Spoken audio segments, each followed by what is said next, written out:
hijo de Jonás, porque no te lo reveló carne ni sangre, sino mi Padre que está en el cielo. Y yo también te digo que tú eres Pedro, y sobre esta roca edificaré mi iglesia, y las puertas del Hades no prevalecerán contra ella. Señor, te damos gracias, Dios, gracias por esta mañana, Dios. Ponemos esta palabra en tus manos, Señor. Que hoy podamos ser instruidos por tu palabra, Señor, que podamos entender cuál es el concepto, lo que significa realmente la iglesia, Señor, lo que representa, cuál es su función, Señor, y cómo debe afectar eso en nuestras vidas, Señor, como miembros de una iglesia local. Hoy yo te pido que seas tu Espíritu Santo hablándonos, enseñándonos, usando esta palabra, la palabra de Dios, como un medio para transformar nuestras vidas, Señor. Pongo cada persona en este lugar en tus manos y pongo mi propia vida dependiente totalmente a ti, Espíritu Santo. Hoy yo te lo pido en el nombre de Jesús. Amén. Bueno, el título de la predicación se llama Iglesia. Y hoy es muy común en nuestros días decir, vamos para la iglesia. ¿Cuántos han dicho esa palabra? Vamos a la iglesia. ¿Cuántos no hemos dicho, estoy en la iglesia, estoy en el templo, estoy en la congregación? Sin embargo, hoy vamos a aprender que a la luz de la palabra estamos algo equivocados al hablar de esa manera. ¿Qué es la iglesia? ¿Acaso la iglesia está limitada a un lugar físico? ¿Acaso la iglesia está limitada a 4 paredes, una construcción, un auditorio? ¿O la iglesia es algo más que esto? Hoy vamos a ver 4 aspectos de la iglesia, porque es importante que podamos entender qué es la iglesia.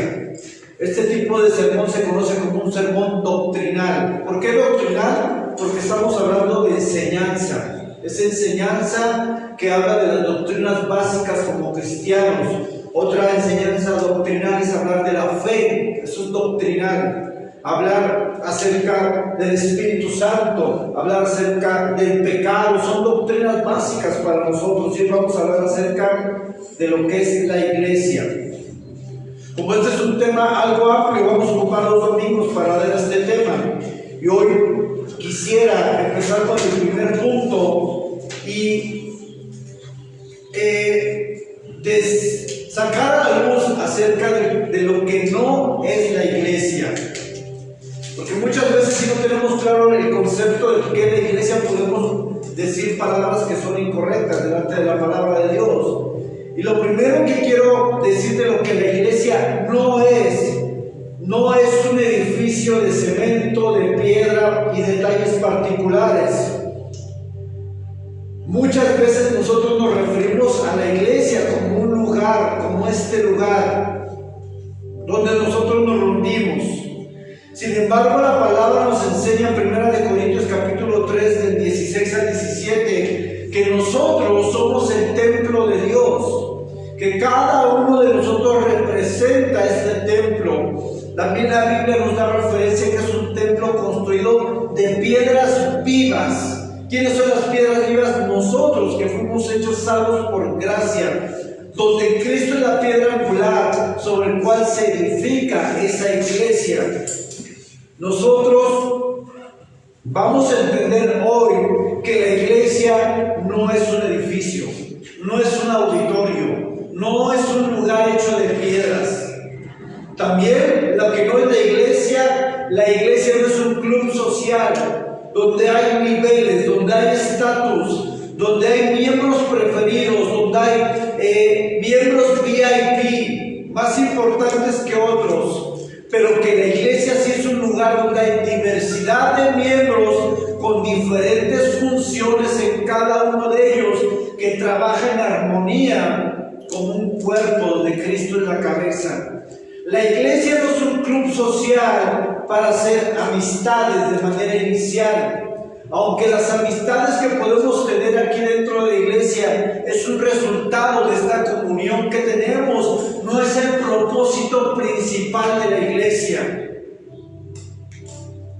Sobre todo en el ámbito de jóvenes, cuando hemos pasado en eventos de jóvenes. Muchos jóvenes llegan a la iglesia buscando una pareja y la iglesia no es para eso.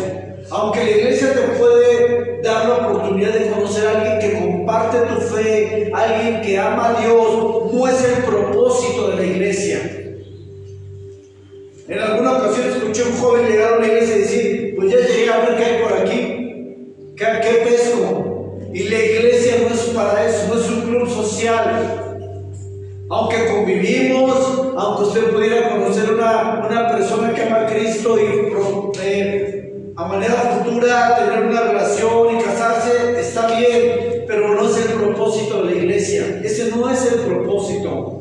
La iglesia tampoco es una institución más donde se vienen a cumplir solamente reglamentos, estatutos, donde vengo cada domingo para poder decir que yo cumplí con Dios y calmar mi conciencia de tal manera que en la semana yo pueda ser bendecido por Dios. Es como aquel que respeta un semáforo que está en verde y no se pasa porque sabe que al pasarlo rompe las leyes. Para muchos cristianos la iglesia es como decir: ya cumplí, que diga el Señor que yo ya vine, como si le hiciéramos un favor a Dios al venir a la iglesia. La iglesia no es esto, hermanos. La iglesia no es no una institución para cumplir ciertos estatutos. La iglesia es una comunidad de fe. La iglesia tampoco son los líderes o los pastores. ¿Qué pasaría si un hermano de la iglesia se está alejando de Dios?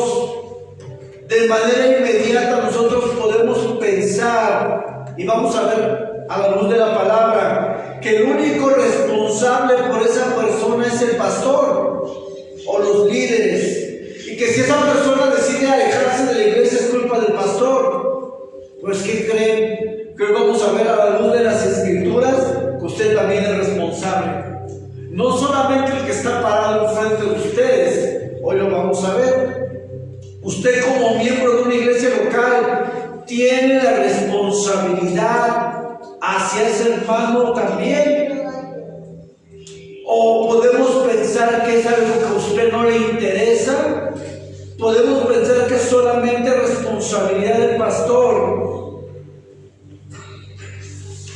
Vamos a ver a través de la palabra de Dios que muchas veces, en muchos lugares, cuando el pastor, por ejemplo, no va un domingo a la iglesia, muchos no van. ¿Por qué no va el pastor? ¿Acaso es el pastor la iglesia? ¿Acaso es el pastor el centro de este lugar? ¿O el centro de atención de la iglesia? No. El pastor no es otra cosa más que un miembro más con una función diferente dentro del cuerpo de Cristo.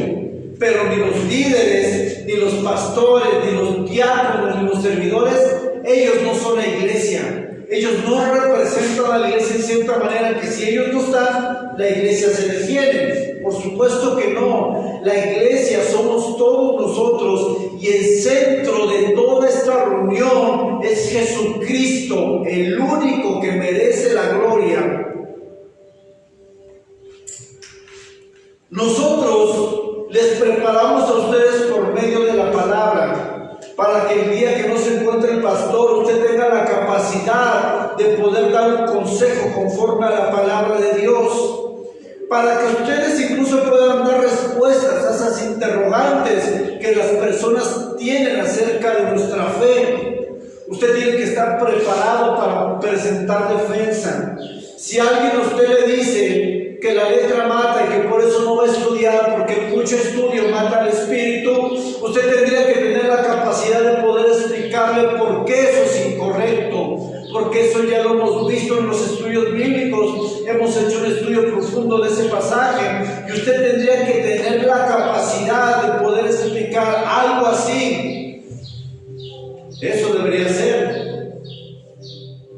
Eso es lo que esperamos, pues se le ha enseñado la palabra lo más fielmente posible, como Dios lo enseña, como Dios lo pide.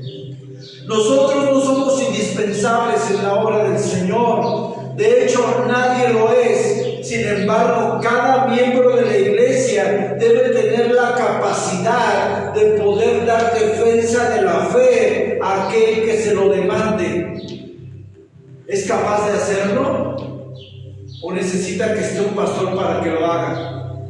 Si nosotros dependemos solamente de los líderes, del pastor, entonces estamos equivocados, porque pensamos entonces usted no está tomando una posición como miembro de esta iglesia. Así es que hoy vimos rápidamente lo que no es la iglesia. La iglesia no es un edificio, la iglesia no es un club social, la iglesia no solamente es una institución más de donde se le mandan reglas y estatutos, y la iglesia tampoco son los líderes. 4 cosas que la iglesia no es. ¿Qué es la iglesia entonces? Hoy no vamos a ver el propósito de la iglesia, sino vamos a ver qué es la iglesia. La definición de la palabra iglesia es la palabra eclesia, que es una palabra compuesta por 2 palabras. La primera es la palabra que significa salir hacia, y la segunda que es la palabra kaleo, que es llamado.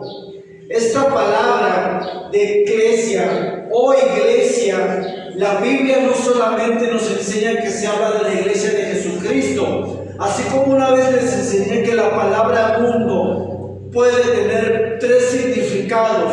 Dijimos que la palabra mundo puede referirse a la creación de Dios, a lo creado. Dijimos que la palabra mundo se refiere también a la humanidad. Y dijimos también que la palabra mundo se refiere a ese sistema de pensamiento que va en contra de la palabra de Dios. Tiene 3 significados. De la misma palabra, la palabra iglesia se refiere en primera instancia a un grupo, a una asamblea de ciudadanos convocados a reunirse para administrar los asuntos de una comunidad o asuntos civiles. En Hechos 19, 35 al 39, hay un escándalo en la ciudad de Éfeso. ¿Por qué? En la ciudad de Éfeso Pablo llegaba a predicar la palabra, y en ese lugar estaba el templo de Diana, y había personas artesanas que hacían estatuillas de Diana, vendían idolatría. Cuando Pablo llega a esa ciudad, es sacudida por el evangelio, y estos vendedores de ídolos comienzan a perder venta, comienzan a tener una disminución en lo que ellos hacían en sus ingresos económicos, lo que provocó que se causara un escándalo en Éfeso. La multitud enardecida porque estaban perdiendo ventas, estaban perdiendo ingresos a causa del evangelio, hacen una reunión, llevan a los líderes, y hay una persona llamada Alejandro, un ciudadano que convoca a la ciudad y les dice: y si ustedes demandan una cosa, alguna otra cosa, preséntenla en legítima asamblea para decidir qué vamos a hacer. Ahí la palabra asamblea es la misma palabra que se ocupa para la palabra eclesia. Así es que vemos que la palabra eclesia no solamente se refiere a la iglesia de Jesucristo, se refiere como tal a una asamblea para determinar algún asunto. ¿Eso qué lo va a determinar? El contexto en el cual usemos la palabra. Pero cuando hablamos de esta misma palabra eclesia, refiriéndose a la iglesia de Jesucristo, se refiere a una asamblea o un grupo de personas llamadas por Dios por medio del evangelio fuera del mundo, llamados fuera de las tinieblas, llamados del pecado, de la ignorancia, del conocimiento de Dios, para depositar su fe en Jesucristo y someterse a su señorío y ser introducidos a su reino. Así que cuando usemos la palabra eclesia para referirse a la iglesia de Jesucristo, es un grupo de personas que fueron llamadas fuera de la condición en la que estábamos sin Cristo. De manera local, una iglesia es un grupo de creyentes que deben cumplir con ciertas ordenanzas dadas por el Señor Jesucristo. En una iglesia hay 2 principales ordenanzas. ¿Cuáles son? la Santa Cena y el bautismo. Todo cristiano debe ser bautizado y todo cristiano debe participar de la Cena del Señor. Eso es algo que se estipula en la palabra para todo aquel que se congrega en una iglesia. También la iglesia, hablando de una iglesia local, es una iglesia que está comprometida a cuidarse y a exhortarse los unos a los otros. Es un grupo que se reúne de manera regular en un lugar para adorar a Dios por medio de Jesucristo, para ser exhortados por la palabra de Dios con la guía de líderes debidamente constituidos. Mateo 28:18 habla Jesús y le da la orden a los discípulos de que fueran a las naciones bautizándolos en el nombre del Padre y del Hijo y del Espíritu Santo y enseñándoles a las personas que guardaran todas las cosas que Jesús había mandado. La iglesia tiene el propósito de enseñar la palabra de Dios, todo lo que Él mandó. Y nosotros nos reunimos de manera semanal para adorar al Señor, para recibir instrucción de la palabra. La iglesia es un lugar donde hay personas que fueron llamados fuera de las tinieblas, fuera del pecado, fuera de la ignorancia del conocimiento de Dios. Eso es la iglesia. La iglesia es un grupo de personas redimidas por el Cordero. ¿Alguna vez usted ha pensado cómo debería ser la relación entre los miembros de la iglesia? ¿Cómo deberíamos tratarnos entre nosotros? ¿Acaso la palabra da un lineamiento para ver cómo la iglesia debe funcionar y cómo debe funcionar la relación entre nosotros?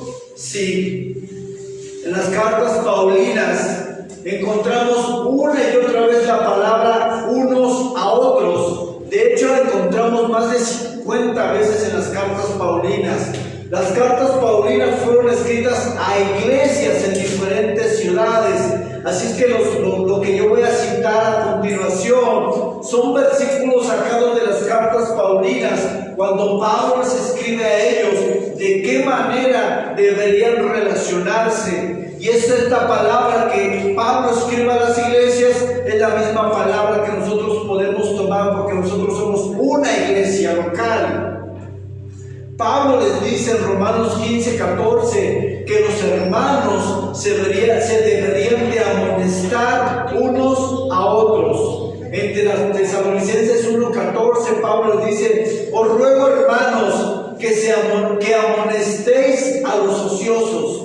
La Biblia nos dice, y fíjense lo que dice: os ruego, hermanos. No dice os ruego, pastor, ¿o sí? Dice: os ruego, hermanos, que se amonestéis unos a otros. Lo que quiere decir que usted también tiene la autoridad de Dios para poder amonestar a otro hermano, siempre y cuando sea bajo una correcta perspectiva bíblica. Y dice: amonesta a los ociosos, alienta a los de poco ánimo. Es decir, en la iglesia hay personas de poco ánimo, y la Biblia nos dice a todos nosotros, no solamente al pastor: aliéntalos. Usted, si ve un hermano decaído, aliéntelo. Eso lo dice la palabra. Dice: sostengan a los débiles. Hay débiles dentro de la iglesia, sí. Hay personas que su fe se blandea más rápido. Hay personas que su fe se viene abajo más rápido. ¿Qué dice la palabra? Dice el apóstol Pablo, inspirado por el Espíritu Santo: sostengan a los débiles. Juan 13:34 dice: ámense los unos a los otros. Romanos 12:10 dice: sean afectuosos unos con otros con amor fraternal. Romanos 14:13 dice: no se juzguen unos a otros. Primera de Corintios 12:25: tengan el mismo cuidado unos por otros. Dense cuenta cómo Pablo dice a la iglesia, a los miembros de la iglesia, porque ni siquiera las cartas están dirigidas al pastor de la iglesia. Cuando escribe a los corintios, dice: os escribo, hermanos, a los de Corinto. está incluyendo a todos los miembros de la iglesia, hermanos. No está yendo directamente a los líderes de la iglesia. Dice, lleven las cargas los unos de los otros. Vivan en humildad, soportándose unos a otros. Sean amables unos con otros. Dejen de mentirse los unos con los otros. Perdónense unos con otros. No hablen mal los unos de los otros. Oren unos por otros. Sean hospitalarios los unos con los otros. ¿Qué nos deja ver esto? Que todas estas expresiones, que son verbos, que son acciones, están dirigidas a todos los miembros de la iglesia. ¿Cómo debe ser mi relación contigo?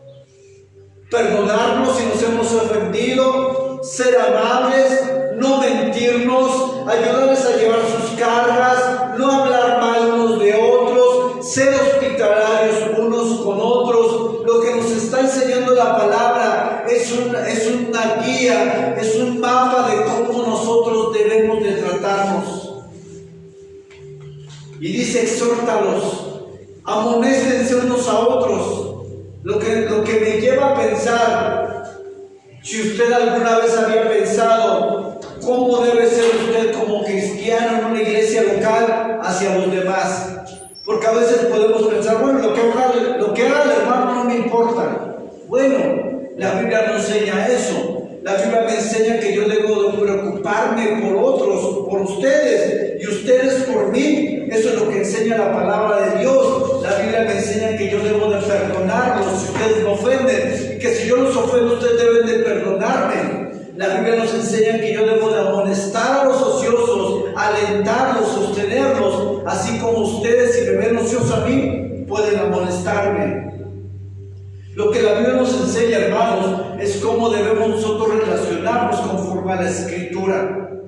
Y lo que nos deja ver la palabra de Dios con todos esos verbos es que debe de haber una relación entre nosotros conforme a lo que dice la palabra. Yo he estado en algunos lugares donde pareciera que muchas veces a unos no les importa la vida de otros. Es más, escucháis, bueno, a mí que me interesa lo que haga el hermano. Le tengo una noticia, la palabra no me enseña eso. La palabra me enseña incluso a preocuparme por otros. ¿Usted alguna vez en su vida había pensado cómo debe ser su vida como un miembro de la iglesia? Probablemente no. Y probablemente nunca nos han enseñado cómo debemos de conducirnos dentro de la iglesia en cuestión a nuestra relación con los demás miembros. Yo de hecho nunca en ningún lugar donde he estado me han dicho cómo yo debo de conducirme para con los demás. A mí nunca me habían dicho que yo no debo de hablar mal de alguien, aunque lo sabemos. A mí nunca me habían dicho que yo como hermano de alguien más debo de ayudarle a llevar sus cargas. A nosotros a veces no nos importan las cargas de nosotros, pero la Biblia no me enseña eso. La Biblia nos da un parámetro de cómo debe ser nuestra relación con los demás miembros de la iglesia, sabiendo que la iglesia somos cada uno de nosotros. Cada persona que está en este lugar es la iglesia. Cuando nosotros salimos de este lugar, la iglesia se va, porque nosotros somos la iglesia. Queda un edificio, un lugar donde nos reunimos, pero la iglesia sale y la iglesia continúa. La Biblia en Hechos nos enseña que a una casa le llamaron iglesia. ¿Por qué? Porque era un lugar donde se reunían algunos cristianos en la iglesia de Jerusalén. Y dicen, la iglesia que está en Jerusalén, refiriéndose a una casa. ¿Por qué? Porque un pequeño grupo de cristianos puede ser la iglesia. No tienen que ser 1000 para ser una iglesia. No tienen que ser 500 para ser una iglesia. La iglesia es todo aquel que ha sido redimido y ha sido sacado fuera de la oscuridad, del pecado y las tinieblas. Así que cuando usted está en su casa con su familia, ahí está la iglesia. La iglesia no se detiene, la iglesia va a continuar. Pero es importante que como miembros de una iglesia local entendamos que tenemos responsabilidades delante de Dios para con nosotros hermanos que conforman o que conformamos la iglesia local. ¿A usted alguna vez ha interesado por ser hospitalario con otro hermano? ¿Por llevar su carga? ¿Por amonestarle? Porque muchas veces pensamos que el único que puede amonestar es el pastor. Y quiero decirle que la palabra del Nuevo Testamento, Pablo a lo largo de sus cartas, las de las epístolas que él manda, me enseña que no. Usted también tiene autoridad para poder hacerlo. Así es que esto solamente nos da un pequeño parámetro de cómo deben ser las relaciones en la iglesia con respecto a los hermanos.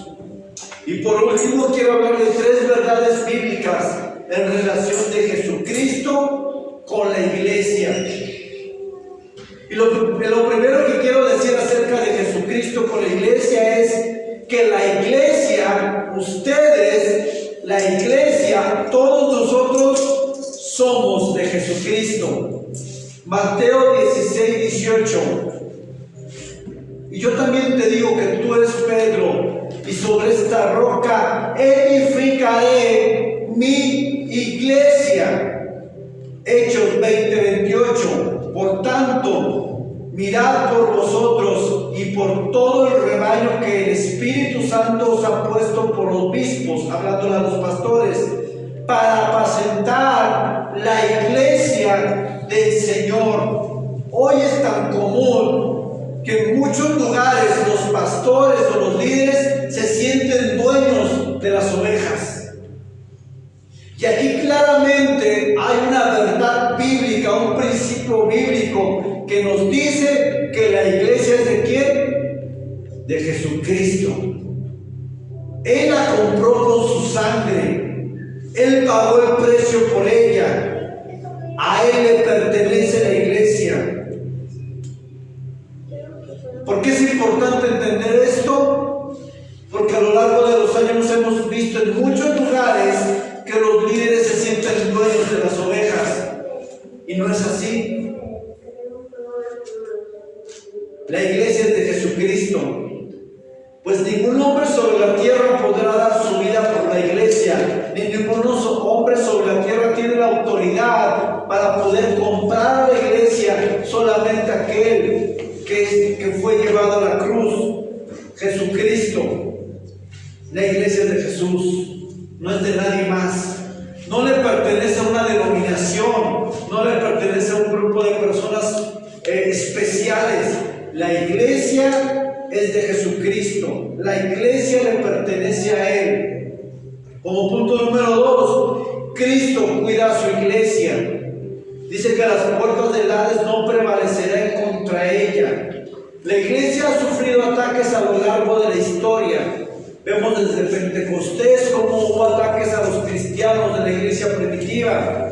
Y muchos de estos ataques eran internos, ataques de falsos maestros, falsos apóstoles, falsos cristos, un falso evangelio. Incluso la iglesia nos enseña la historia como falsos cristianos. Primera Juan 2:19 dice que hubo personas que salieron de la iglesia, pero no eran de nosotros, porque si hubieran sido de nosotros, habrían permanecido con nosotros, pero salieron para que se manifestase que no todos son de nosotros. Es decir, que en la iglesia había personas que iban, que no eran cristianos. Mire, hermano, no nos hace cristianos el hecho de venir a este lugar. No nos hace cristianos el hecho de saber unos cantos. Eso no nos hace cristianos. Eso no nos hace salvos. La Biblia nos enseña que había personas que estaban congregándose, pero que no eran cristianos. En 2 Corintios 11:26, Pablo, hablando acerca de los peligros que él vivía, dice: peligros en la ciudad, peligros en los gentiles, peligros en el desierto, peligros en el mar. Y dice: peligros entre falsos cristianos. No todo aquel que se llama cristiano lo es. No todo el que viene a la iglesia enseña la palabra de Dios. Y la iglesia ha sufrido ataques a lo largo de la historia de falsos cristianos también. Gente que viene a la iglesia, pero que fuera de la iglesia vive una vida totalmente diferente a lo que dicen ser. Así hay personas. Hoy adoran al Señor en este lugar, hoy alaban al Señor en este lugar, y salen y mienten y roban. Y son falsos cristianos. La Biblia nos enseña que hay falsos cristianos.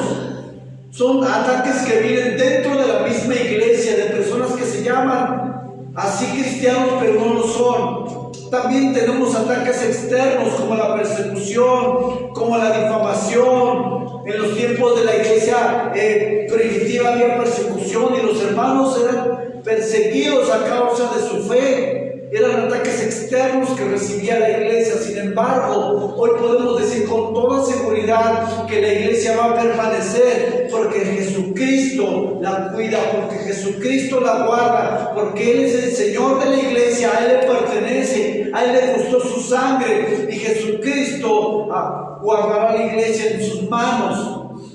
La iglesia, cuando más intentaba ser aplastada, erradicada, la iglesia crecía más. De hecho, en los lugares como donde hay persecución, en Asia, en esos lugares del Oriente, hay lugares donde el evangelio es prohibido, pues en esos lugares es donde hay más cristianos. Por eso la iglesia, lo que se conoce como la iglesia subterránea en China, hay prohibición y la iglesia crece.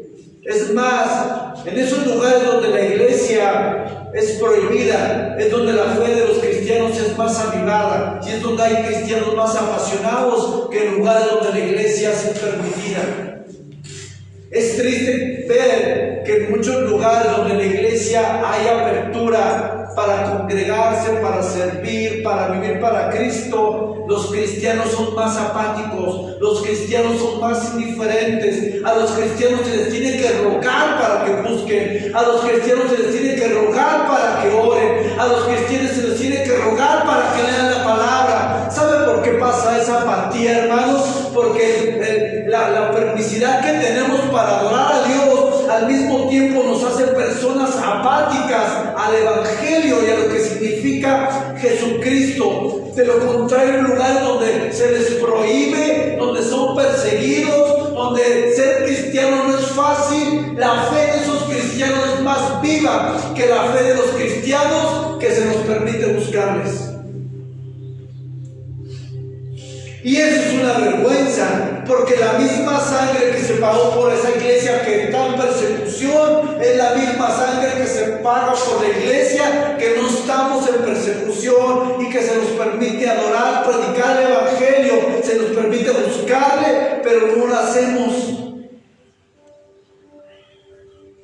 ¿Por qué la iglesia de esos lugares su fe es más ferviente que la nuestra? Simplemente porque nosotros creemos en la comunidad, simplemente porque nosotros tenemos toda la libertad de buscar a Dios, y simplemente porque nosotros la vida es más fácil que en esos lugares.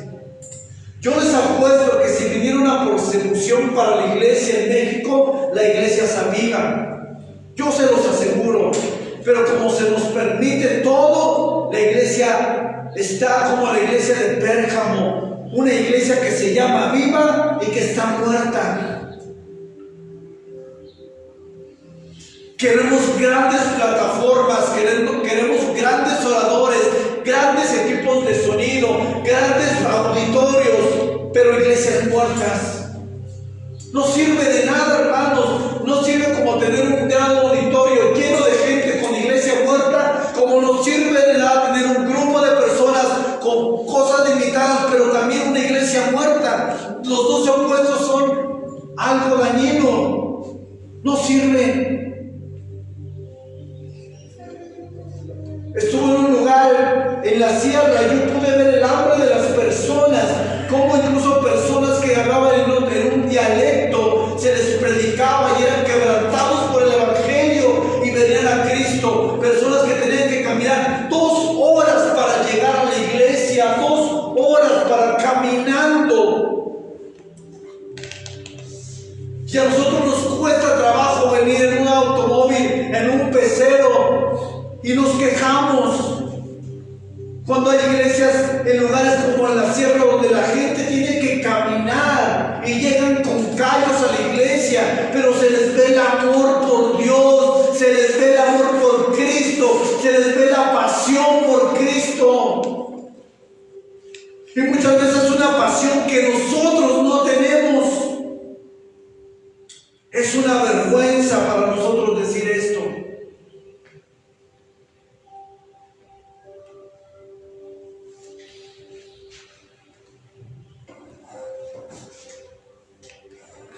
Miren, hermanos, así como yo tengo la responsabilidad delante de Dios prepararme para predicar, ¿cuántos saben que es mi responsabilidad? ¿Y cuántos me podrían decir a la cara, usted es responsable de predicar bien? Usted es responsable de estudiar la Escritura. Usted es responsable de dar una buena interpretación bíblica. ¿Sabe? Es mi responsabilidad, pero también es su responsabilidad usted prepararse para recibir la palabra de Dios. Porque la responsabilidad no solamente es de allá para acá, la responsabilidad también es de aquí para allá. ¿O creo que yo solamente tengo responsabilidades en una iglesia? No, hermanos. La palabra me enseña que usted tanto es responsable de prepararse para escuchar, como yo soy tan responsable de prepararme para dar una predicación correcta. Pero no entendemos que hay responsabilidad de ambos lados. Y muchas veces yo he estado como congregante y yo digo, no, pues el pastor le toca, él tiene que ir, él tiene que hacer, él tiene que predicar, él tiene que enseñar, él tiene que corregir, cuando la Biblia me enseña que todos somos responsables de amonestarnos, de ser hospitalarios, de enseñar, no solamente el que está parado enfrente. Porque sabe, yo me he dado cuenta que a lo largo de los años a muchos de nosotros nos gusta estar más recibiendo que dar. Nos gusta que todos los demás hagan, pero yo no hacer. Y sabe, dentro de una iglesia local hay responsabilidades compartidas delante de Dios y delante de lo que la palabra dice, no de lo que yo digo. Cristo es la cabeza de la iglesia. Cristo es el que gobierna la iglesia. Dice Colosenses 1:17-18 que Él es antes de todas las cosas y todas las cosas en Él subsisten. Y Él es la cabeza del cuerpo que es la iglesia. Cuando hablamos como Cristo que es la iglesia, Él es el que guía a su iglesia, Él es el que dirige, Él es el capitán, Él es el rey, Señor, y Él es el que va dirigiéndonos en nuestra vida diaria, como de manera personal y como iglesia y como hermanos en la fe. Jesucristo es el que dirige a su iglesia. A manera de conclusión, quiero decir que la iglesia está formada por todos aquellos que nacieron de nuevo, que son regenerados por medio del Espíritu Santo y que llevan una vida que es evidente y congruente con la fe que profesamos. Lucas 6:46 dice, Jesucristo dice, ¿por qué me llaman Señor, Señor y no me obedecen? ¿Por qué le llamamos Señor cuando no obedecemos la palabra? ¿Por qué le llamamos Señor cuando lo que se nos enseña, lo que se ha expuesto como a la palabra de Dios no lo vivimos? Dice Jesucristo, no me llamen Señor si no están dispuestos a vivir la palabra. Muchos le llamamos Señor, pero no vivimos la palabra. Y Jesucristo dice, ¿por qué me llamáis Señor, Señor y no me obedecen? Lucas 6:46. Ser miembro de la iglesia es más que venir el domingo, hermanos.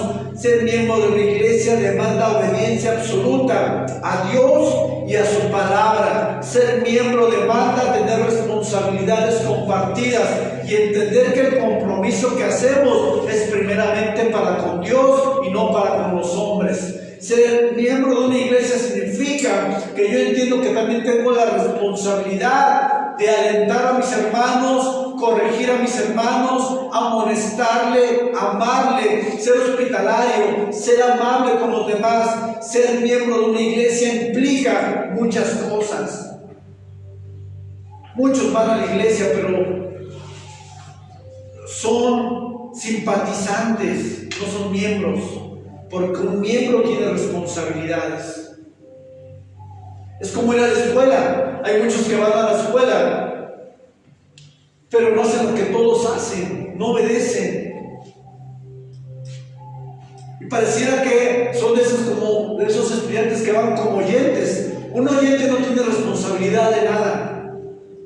Alguien que viene como oyente a este lugar dice: a mí no me importa si vino él, si no vino él, a mí no me importa si la vida del hermano. Ese es un oyente, porque está aquí solamente para escuchar, pero no está comprometido con la obra de Dios y con Dios, mucho menos.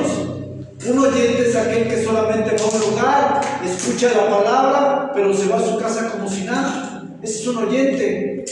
Y lamentablemente hay oyentes en la iglesia de Jesucristo.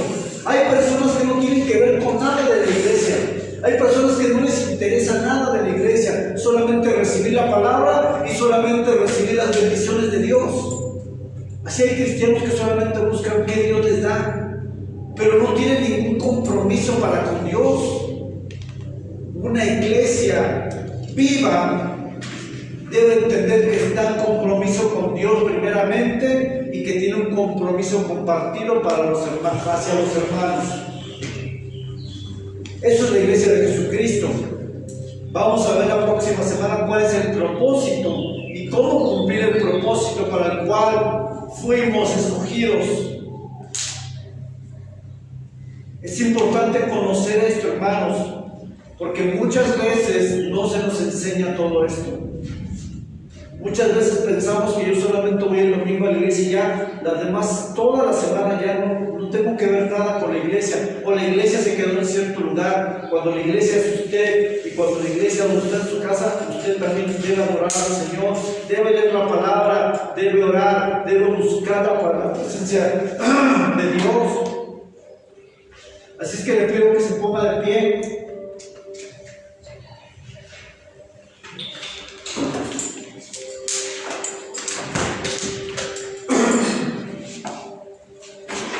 Y que hoy podamos reflexionar acerca de la iglesia, hermanos.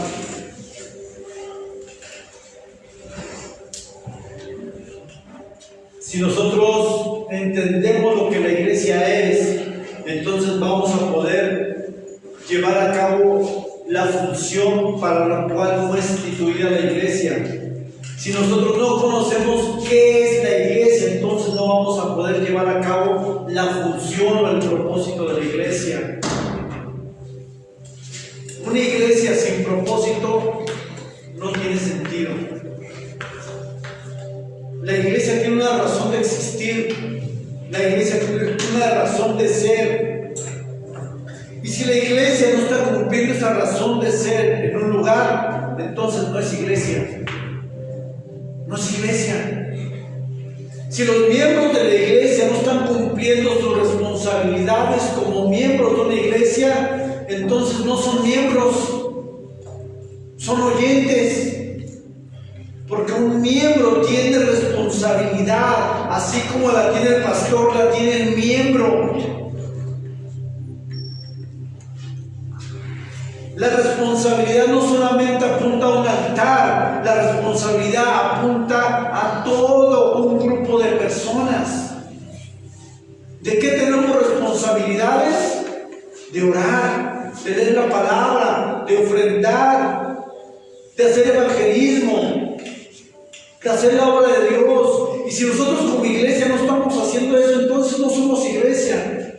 Entonces tendríamos que reconsiderar si somos iglesia o no somos. Porque a la luz de la palabra, la iglesia tiene un propósito, tiene una razón de ser. La iglesia no está llamada a ser una iglesia virtual.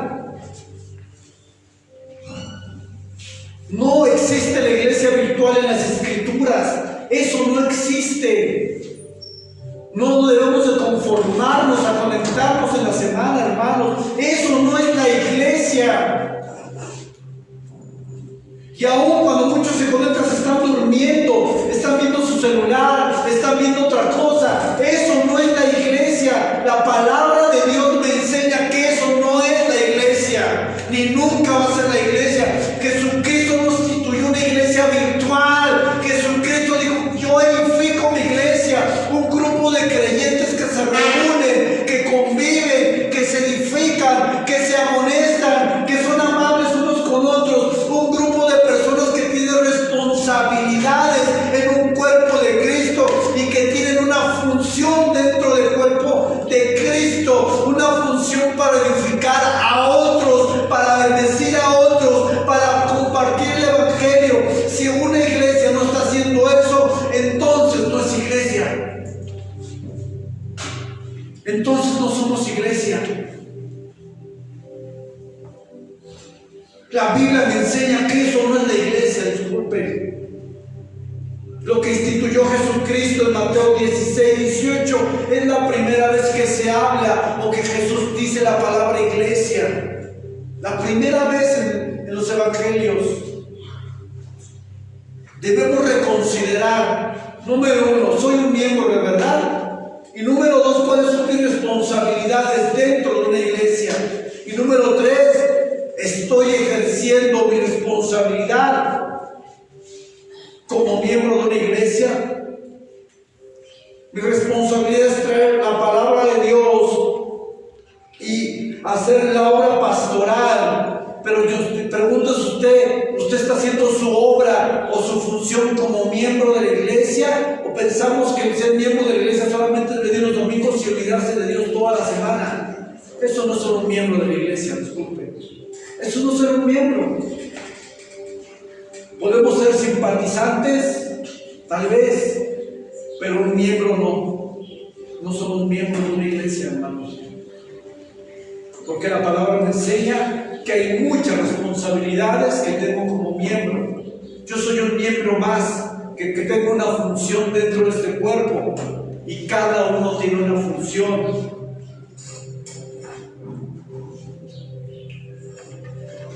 Cierre sus ojos. Hoy, Señor, te pedimos que nos ayudes, Padre, a entender, Dios, lo que conlleva decir que somos miembros de una iglesia, Señor. Que nos ayudes a entender que la iglesia no es un club para ser amigos como propósito principal. Que la iglesia no es un lugar que solamente se dedica a dar cosas materiales y que nos interesa más la salvación de las personas. Que hoy, Señor, si yo como miembro de la iglesia no estoy cumpliendo con mi función para lo cual me diseñaste, me creaste y me llamaste fuera desde el pecado, Señor, perdóname, Dios. Si yo me he conformado, Señor, a ser un simple simpatizante dominguero, Señor, perdóname.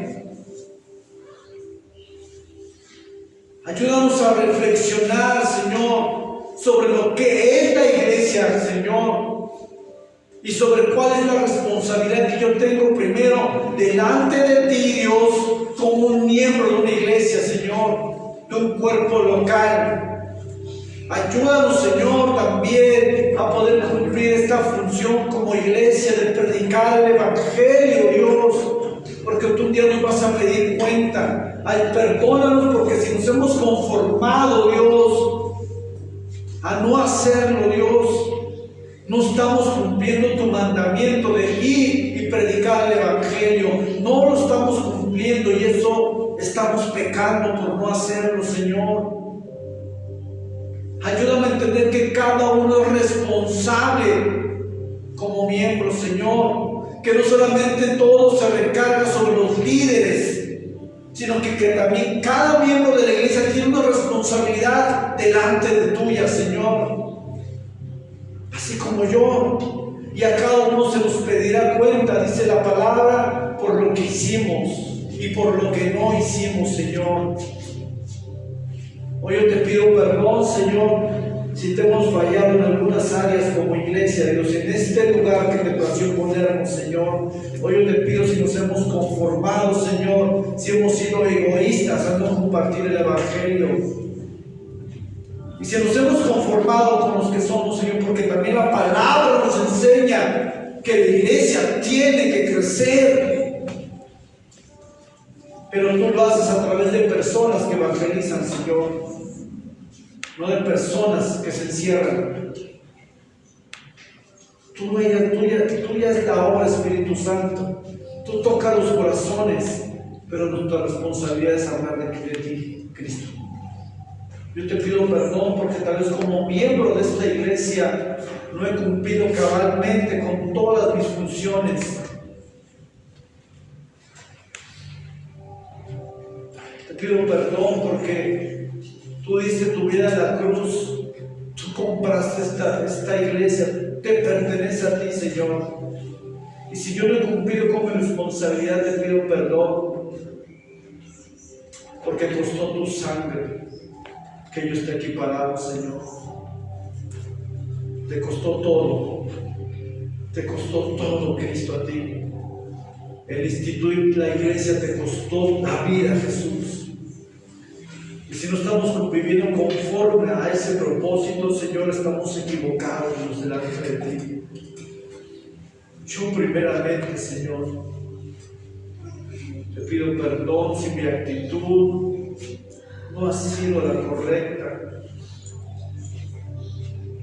Los afanes de la vida, el trabajo, las circunstancias que vivimos cada día uno de nosotros a veces nos ahogan, Señor, y no permiten que hagamos lo que debemos, Dios. A veces nos dejamos envolver por todos los afanes de la vida y nos olvidamos que tenemos un propósito tuyo, Dios, en este lugar. No permitas que eso nos pase, Señor. No permitas que eso nos pase, Dios. Ayúdanos a cumplir el propósito por el cual nos llamaste, Dios. Porque todos en este lugar tienen un llamado y dones. No nos permitas ser egoístas con el Evangelio, Dios. Porque tú entregaste tu vida para que este Evangelio sea propagado donde quiera que esté un grupo de creyentes.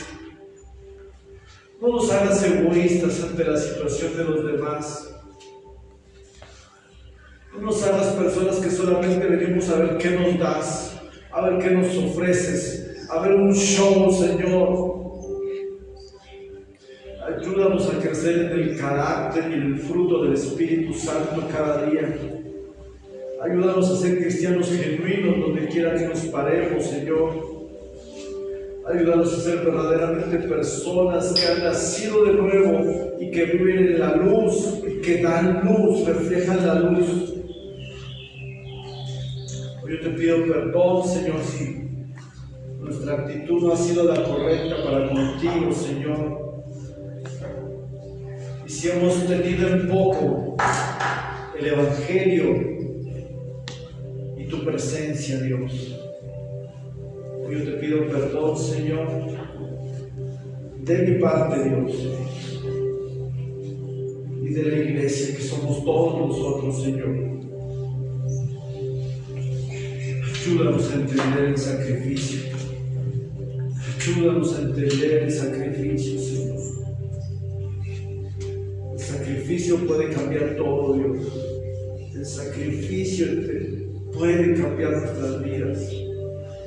Pero no lo hemos entendido, Señor. No lo hemos entendido, Señor, hasta el día de hoy. Y después de tantos años en el Evangelio, no hemos entendido lo que significa el sacrificio de la cruz. Porque nuestras vidas no son las que deberían ser, Dios. Y nuestras prioridades son las que deberían ser, Dios. Ayúdanos a no solamente tener conocimiento, Dios, sino que sea una palabra viva que dé vida, Señor. Porque si no hemos cambiado nada con tanto conocimiento, Señor, nos hemos equivocado. Nos Nos hemos equivocado, Señor.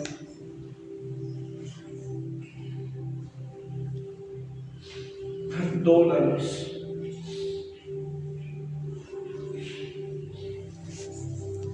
Perdónanos, Espíritu Santo.